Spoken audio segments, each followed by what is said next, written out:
ಭಾಗವಹಿಸಿದ್ದಾರೆ. ಅವರಿಗೆ ಸ್ವಾಗತ ಕೋರುತ್ತಾ ಈ ಹೋರಾಟದಲ್ಲಿ ಭಾಗವಹಿಸತಕ್ಕಂಥ ತುಮಕೂರು ಜಿಲ್ಲೆಯ ಎಲ್ಲ ಪಕ್ಷದ ಪದಾಧಿಕಾರಿಗಳಿಗೆ, ಕಾರ್ಯಕರ್ತ ಬಂಧುಗಳಿಗೆ ಅತ್ಯಂತ ಆತ್ಮೀಯವಾಗಿ ಜಿಲ್ಲಾ ಬಿಜೆಪಿಯಿಂದ ಸ್ವಾಗತಿಸುತ್ತಾ ಈ ಹೋರಾಟವನ್ನು ಉದ್ದೇಶಿಸಿ ರಾಜ್ಯಪಾಲರನ್ನು ಅವಮಾನ ಮಾಡುತ್ತಿರುವ ಮುಖ್ಯಮಂತ್ರಿ ಸಿದ್ದರಾಮಯ್ಯನಿಗೆ, ಸಾಂವಿಧಾನಿಕ ಹುದ್ದೆಯಾದ ರಾಜಭವನವನ್ನು ಅಪವಿತ್ರ ಮಾಡಿರುವಂತಹ ಕಾಂಗ್ರೆಸ್ ಸರ್ಕಾರಕ್ಕೆ, ಸಾಂವಿಧಾನಿಕ ಹುದ್ದೆಯಾದ ರಾಜ್ಯಪಾಲರನ್ನು ಅವಮಾನ ಮಾಡಿಸುತ್ತಿರುವ ಮುಖ್ಯಮಂತ್ರಿ ಸಿದ್ದರಾಮಯ್ಯನಿಗೆ ತೊಲಗಲಿ ತೊಲಗಲಿ ತೊಲಗಲಿ.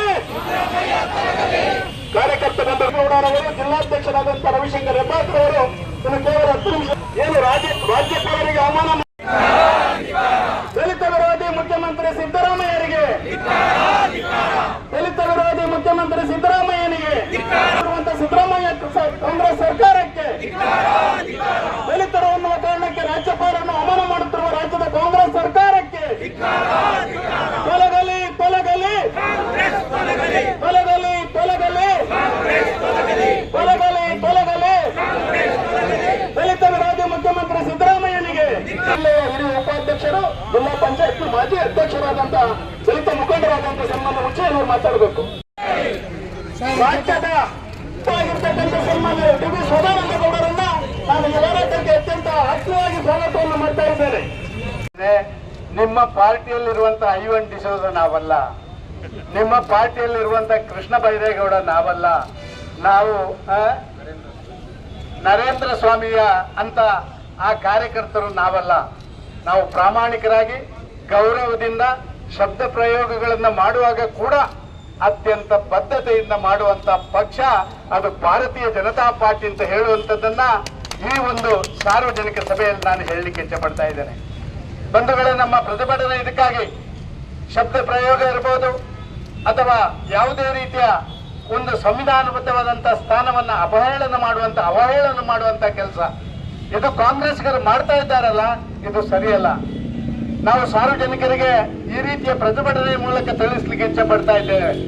ಸಂವಿಧಾನಬದ್ಧವಾದಂತಹ ಒಬ್ಬ ವ್ಯಕ್ತಿ ಕಾನೂನಾತ್ಮಕವಾಗಿ ಕೆಲಸ ನಿರ್ವಹಣೆ ಮಾಡಿದ್ದನ್ನ ತಿರುಚಿ ಹೇಳುವಂತ ಕೆಲಸ ಕಾರ್ಯಗಳನ್ನು ಮಾಡ್ತಾ ಇದ್ದೀರಿ. ರಾಜ್ಯಪಾಲರನ್ನ ಯಾವುದೇ ಒಂದು ಏಜೆಂಟ್ ಕೆಲಸ ಮಾಡ್ತಾ ಇದ್ದಾರೆ, ಕೇಂದ್ರದ ಏಜೆಂಟ್ ಆಗಿ ಅವರು ಕೆಲಸ ಮಾಡ್ತಾ ಇದ್ದಾರೆ ಅಂತ ಹೇಳುವಂತದನ್ನು ಹೇಳ್ತಾ ಇದ್ದಾರೆ.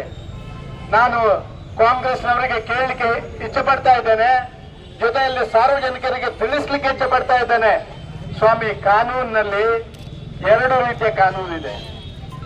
ಒಂದು ಕಾನೂನು ಯಾವುದೇ ಸಂವಿಧಾನಬದ್ಧವಾದಂತಹ ಅಧಿಕಾರದಲ್ಲಿ ಕೂತಂತ ವ್ಯಕ್ತಿ, ಯಾವುದೇ ಒಂದು ಆಡಳಿತ ಮಾಡುವಂತ ಪಕ್ಷದ ಪ್ರತಿನಿಧಿ ತಪ್ಪು ಮಾಡಿದಾಗ ಆ ಪ್ರತಿನಿಧಿಯ ಮೇಲೆ ಯಾರೋ ಒಬ್ಬ ಕಂಪ್ಲೇಂಟ್ ಕೊಟ್ಟಾಗ ಪ್ರೈಮಾ ಫೇಸಿ ಮೇಲ್ನೋಟಕ್ಕೆ ಅದರಲ್ಲಿ ಕೇಸ್ ಇದೆ ಅಂತ ಹೇಳಿದ್ರೆ ಅವರು ತಕ್ಷಣ ಅದಕ್ಕೆ ಕಾರ್ಯಾಚರಣೆ ಮಾಡಬಹುದು ಅಂತ ಹೇಳುವಂತದ್ದು ಕಾನೂನು. ಇದು ಕಾಂಗ್ರೆಸ್ಸಿಗೆ ಗೊತ್ತಿರಬೇಕು. ಸಿದ್ದರಾಮಯ್ಯ ಅವರು ವಕೀಲರು, ಸಿದ್ದರಾಮಯ್ಯ ಅವರು ನಾನು 14 ಬಜೆಟ್ ಕೊಟ್ಟವರು ಅಂತ ಹೇಳಿದವರಿಗೆ ಇದು ಗೊತ್ತಿಲ್ವಾ? ಆದ್ರೆ ನಮ್ಮ ರಾಜ್ಯಪಾಲರು ಒಂದು ಹೆಜ್ಜೆ ಮುಂದೆ ಹೋಗಿದ್ದಾರೆ. ಅವರಿಗೆ ಕೊಟ್ಟ ದಾಖಲೆಗಳಲ್ಲಿ ಸಾಕಷ್ಟು ಮಾಹಿತಿಗಳಿದ್ದ ತಕ್ಷಣ ಸೋಮೋಟವಾಗಿ ಅವರು ಯಾವುದೇ ತೀರ್ಮಾನಗಳನ್ನು ತಗೊಳ್ಳಿಲ್ಲ. ನಮ್ಮ ರಾಜ್ಯಪಾಲರು ಮತ್ತೆ ಪತ್ರಗಳನ್ನು ಬರೆದರು, ಸರ್ಕಾರಕ್ಕೆ ಪತ್ರಗಳನ್ನು ಬರೆದರು, ಮುಖ್ಯಮಂತ್ರಿಗಳಿಗೆ ಪತ್ರಗಳನ್ನು ಬರೆದರು. ನಿಮ್ಮ ಮೇಲೆ ಇಂಥ ಒಂದು ಆರೋಪ ಬಂದಿದೆ, ಈ ಆರೋಪದ ಬಗ್ಗೆ ತಮ್ಮ ಹೇಳಿಕೆ ಏನು ಅಂತ ಹೇಳುವಂತದನ್ನ ಕೇಳಿ ಒಂದು ಅವಕಾಶಗಳನ್ನು ಕೊಟ್ಟು, ಕಾನೂನಿನಲ್ಲಿ ಒಂದು ಶಬ್ದ ಇದೆ, ಅಪರ್ಚುನಿಟಿ ಕೊಡುವಂತ ಕೆಲಸ ಕಾರ್ಯಗಳನ್ನು ಮಾಡಿ ಆ ತೀರ್ಮಾನಗಳನ್ನು ಮಾಡಿದಾಗ ಅದು ನ್ಯಾಯಯುತ ತೀರ್ಮಾನ ಅಂತ ಹೇಳುವಂತ ಕಾನೂನಲ್ಲಿದೆ. ಸ್ವಾಮಿ ಸಿದ್ದರಾಮಯ್ಯರೇ, ನಿಮಗೆ ಬಂದಂತ ಪತ್ರವನ್ನ ನೀವು ಕ್ಯಾಬಿನೆಟ್ ಅಲ್ಲಿ ಕೂತ್ಕೊಳ್ಳಿಲ್ಲ. ನಿಮ್ಮ DCM ಮುಖಾಂತರ ಕ್ಯಾಬಿನೆಟ್ ನಲ್ಲಿ ಯಾವುದೇ ಒಂದು ಅದಕ್ಕೆ ಸರಿಯಾದ ಉತ್ತರವನ್ನು ಕೊಡುವುದರ ಬದಲು ರಾಜ್ಯಪಾಲರು ತಕ್ಷಣ ಕೊಟ್ಟ ಆ ನೋಟಿಸ್ ಅನ್ನ ಹಿಂದೆಗೆದುಕೊಳ್ಳಬೇಕು ಅಂತ ಹೇಳುವಂತ ನಿಮಗೆ ಅಧಿಕಾರ ಇಲ್ಲದಂತ ಒಂದು ಕೆಲಸ ನೀವು ಮಾಡಿದಿರಿ. ನಿಮ್ಮಲ್ಲಿ ಆ ಕೊಟ್ಟಂತ ಕಂಪ್ಲೇಂಟ್ ಅನ್ನ ವಿಡ್ರಾ ಮಾಡಬೇಕೋ ಅಥವಾ ಇಟ್ಕೊಳ್ಬೇಕಂತ ಕೇಳಿ ನೋಟಿಸ್ ಮಾಡಿದ್ದಲ್ಲ. ನಿಮಗೆ ನೋಟಿಸ್ ಮಾಡಿದ್ದು ಈ ರೀತಿ ನಿಮ್ಮ ಮೇಲೆ ಆರೋಪ ಬಂದಿದೆ, ಅಪವಾದ ಬಂದಿದೆ, ಅದಕ್ಕೆ ಮಾಹಿತಿಗಳನ್ನು ಕೊಡಿ, ಅದು ಸರಿಯಾ ತಪ್ಪಂತ ವಿಮರ್ಶೆಯನ್ನು ನಾನು ಮಾಡ್ತೇನೆ. ಅದಕ್ಕಾಗಿ ನಿಮಗೆ ಅಪರ್ಚುನಿಟಿ ಕೊಡುವಂತ ಕೆಲಸ ಕಾರ್ಯಗಳನ್ನ ಮಾಡಿದ್ರೆ ನೀವು ಯಾವುದೇ ರೀತಿಯಲ್ಲಿ ಹಾರಿಕೆ ಉತ್ತರಗಳನ್ನು ಕೊಡ್ತೀರಿ. ರಾಜ್ಯಪಾಲರು ಇನ್ನೇನ್ ಮಾಡಬೇಕು? ರಾಜ್ಯಪಾಲರು ಯಾವುದೋ ಕೈಗೊಂಬೆ ಅಂತ ಹೇಳ್ತೀರಲ್ಲ, ಯಾಕೆ ಸಂವಿಧಾನದಲ್ಲಿ ರಾಜ್ಯಪಾಲರು ಇರಬೇಕು? ಯಾಕೆ ಇರಬೇಕು ರಾಜ್ಯಪಾಲರು? ಒಂದು ರಾಜ್ಯದಲ್ಲಿ ಚುನಾಯಿತ ಆ ಒಂದು ಆಡಳಿತ ಮಾಡುವಂತ ಒಂದು ಸರ್ಕಾರ ಅದು ತಪ್ಪು ದಾರಿ ಇಟ್ಟಾಗ, ತಪ್ಪು ಹೆಜ್ಜೆ ಇಟ್ಟಾಗ ಅದು ತಪ್ಪು ಅಂತ ಹೇಳಿ, ಅದು ಸಂವಿಧಾನಕ್ಕೆ ವಿರೋಧಿ ಅಂತ ಹೇಳಿ ಅವರಿಗೆ ತಿಳಿಸಿ ಹೇಳಿ ಅವರನ್ನು ಸರಿ ಮಾಡುವಂತ ಕೆಲಸ ಅದನ್ನು ಮಾಡ್ಲಿಕ್ಕಾಗಿ ರಾಜ್ಯಪಾಲರು ಇರೋದು. ನೀವೇನ್ ತಿಳ್ಕೊಂಡಿದ್ದೀರಿ? ಸಿದ್ದರಾಮಯ್ಯ ಹೇಳ್ತಾರಲ್ಲ, ನಾನು ಕುರಿ ಕಾಯ್ತಾ ಇದ್ದೆ, ನಮ್ಮ ಅಪ್ಪ ಕುರಿ ಕಾಯ್ತಾ ಇದ್ರು, ಹಳ್ಳಿಯಲ್ಲಿದ್ದೆವು ಅಂತ.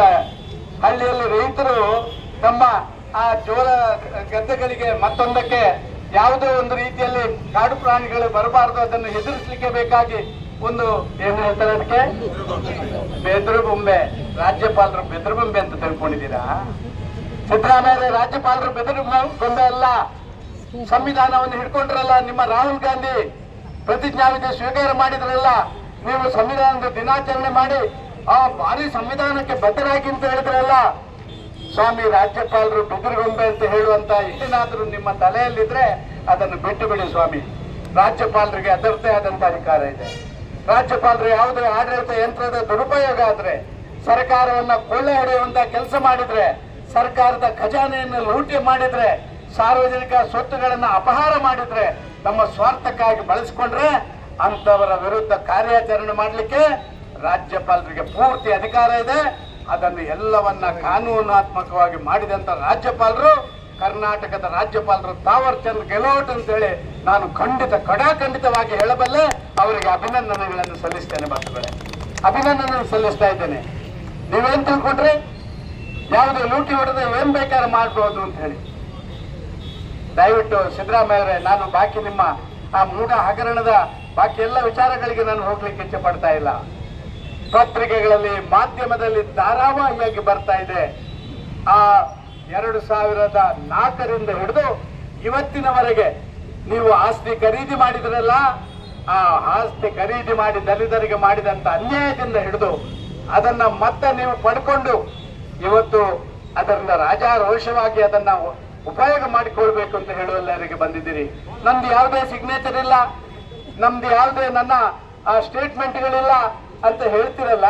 ಮುಖ್ಯಮಂತ್ರಿ ಸ್ಥಾನದಲ್ಲಿ ಕೂತವ ಏನು ಮಾಡಬೇಕಾಗಿಲ್ಲ, ಅವನಿಗೆ ಬೇಕಾದನ್ನ ಎಲ್ಲವನ್ನ ಮಾಡ್ಲಿಕ್ಕೆ ಕಣ್ಸನ್ನೆ ಕೈ ಸನ್ನೆಗಳಿಂದಲೇ ಸಾಧ್ಯ. ನಾನು ನೋಡಿದ್ದೇನೆ ಮುಖ್ಯಮಂತ್ರಿ ಆ ಪಟ್ಟ, ನಾನು ನೋಡಿದ್ದೇನೆ. ಆದ ಕಾರಣ ಸಿದ್ದರಾಮಯ್ಯ ಯಾವುದೋ ಒಂದು ರೀತಿಯಲ್ಲಿ ಹಾರಿಕೆ ಸುದ್ದಿ ಹರಡುವಂತ ಪ್ರಯತ್ನಗಳನ್ನು ಮಾಡ್ತಿದ್ದೀರಲ್ಲ ನೀವು, ಇದು ನಿಮಗೆ ಶೋಭೆ ತರುವಂತದ್ದಲ್ಲ. ನಾನು ಸತ್ಯ ಹರಿಶ್ಚಂದ್ರ ಒಂದು ಸಣ್ಣ ಕಪ್ಪು ಚುಕ್ಕೆ ಇಲ್ಲ ಅಂತ ಹೇಳುವಂತ ಸಿದ್ದರಾಮಯ್ಯನವರೇ, ಕಪ್ಪು ಚುಕ್ಕೆಗಳು ಎಷ್ಟಿದೆ ಅಂತ ಹೇಳುವಂತದ್ದನ್ನ ಹುಡುಕ್ಲಿಕ್ಕೆ ಪ್ರಾರಂಭ ಆದಂತ ದಿನಗಳು ಇವತ್ತು. ಪೂರ್ತಿ ನಿಮ್ಮ ಆಡಳಿತ ಅವಧಿಯಲ್ಲಿ ನೀವು ಪ್ರತಿಯೊಂದು ಹಂತದಲ್ಲಿ ಕೂಡ ದೇವರಾಜರ ಹೆಸರು ಹೇಳ್ಕೊಂಡ್ರಿ, ದೇವೇಗೌಡರ ಹೆಸರಿನಿಂದ ಅಧಿಕಾರಕ್ಕೆ ಬಂದ್ರಿ, ಎಲ್ಲವನ್ನ ಮಾಡಿ ಇವತ್ತು ಹಾದಿ ತಪ್ಪಿಸುವಂತ ಕೆಲಸ ಮಾಡ್ತೀರಿ. ಬೆಳ್ಳಂಬೆಳಿಗ್ಗೆ